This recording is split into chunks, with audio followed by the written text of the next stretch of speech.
You know, we look in a mirror to see ourselves, right? Our reflection. But what if a mirror showed you something else? Something you tried to bury deep down. Today, we're going to dive into a pretty chilling story where a simple antique becomes a gateway for a mother's terrible vengeance. So this old saying is really the heart of the whole story. It's the kind of spooky warning we've all probably heard from a grandparent and just kind of brushed off. But for our main character, dismissing this as just an old wives' tale, well, that turns out to be a fatal mistake. All right, so let's meet our protagonist, Needy. She's pregnant, she's super excited about setting up a new home with her husband, Shubham, and she really doesn't have time for old ghost stories. You know those warnings from her grandmother about mirrors? To her, that's just old-fashioned nonsense from another time. Or so she thinks. So you move into a new place, you want to make it your own. And for Natty, she's got her heart set on one specific thing, a big, beautiful antique mirror. It's this totally innocent desire for the perfect piece of decor that sends her and her husband to the Banjara market, a sprawling place where, as they're about to find out, a bargain can cost you a whole lot more than money. Okay, so this is where it all really kicks off. A simple day of shopping turns into a fateful decision, and Niti ends up inviting a literal nightmare into her home, one she won't be able to escape from. So, to understand what's coming, you kind of need to know about the Banjarans. In Indian folklore, they're often seen as these mysterious nomadic figures who are believed to have some ancient mystical powers. And well, Niti is about to walk right up to one.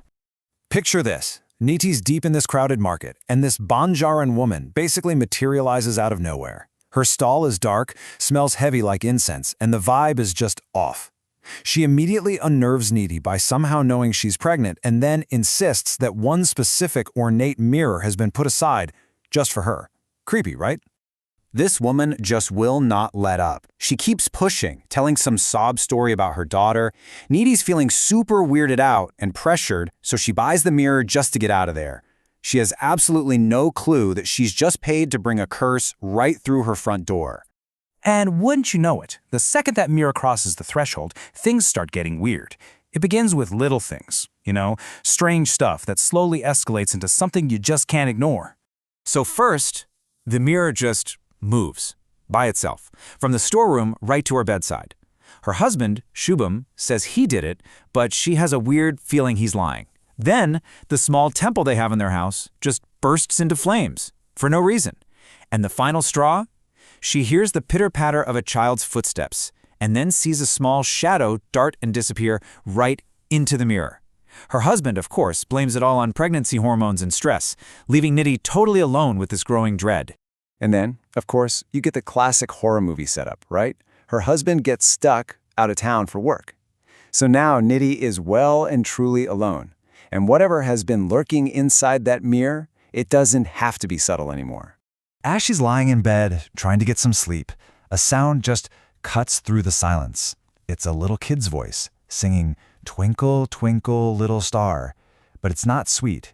The voice is warped, unnatural, and it's filled with this chilling, sinister tone that just makes your blood run cold. She forces herself to look at the mirror, and what she sees is just pure nightmare fuel.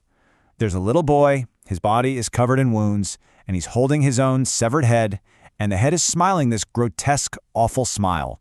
Standing next to him is a horribly injured pregnant woman.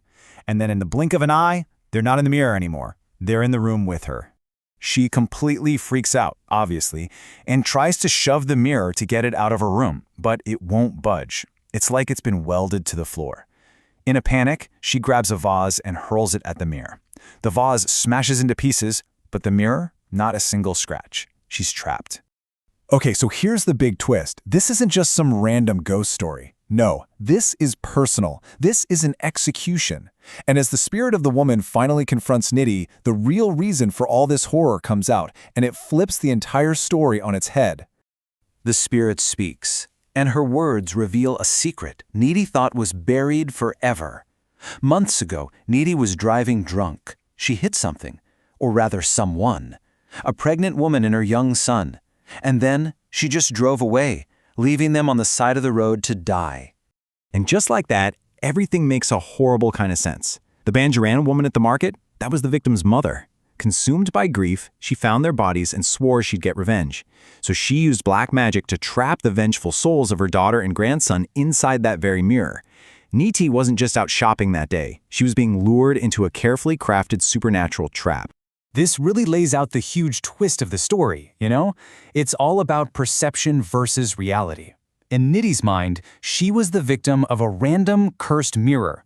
But the horrifying reality was that the mirror was a vessel for revenge. The pushy seller was a grieving mother.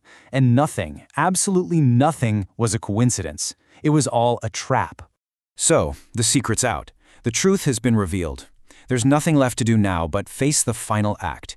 The spirits have one thing left on their to-do list: get their revenge. And then the two spirits just let out this scream. It's not a normal sound.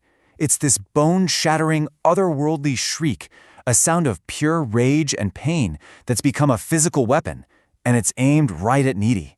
I mean, this scream is so intense, the windows in the room just explode outwards. Nitsi clutches her head and blood starts pouring from her ears. The sheer sonic force of it is too much. Her mind just breaks, and she collapses to the floor, dead. And the second her heart stops, crack. That antique mirror, the one that was totally indestructible just moments before, explodes into 1,000 tiny shards. And then, silence. The haunting is over. Their revenge is complete. The curse is fulfilled, and the restless souls are finally at peace. And that's where the story leaves us. A terrible crime punished by an even more terrible curse. But it makes you wonder, doesn't it? When vengeance goes this far, when it's this brutal and absolute, is it still justice? Or is it just another curse that ends up consuming everyone it touches?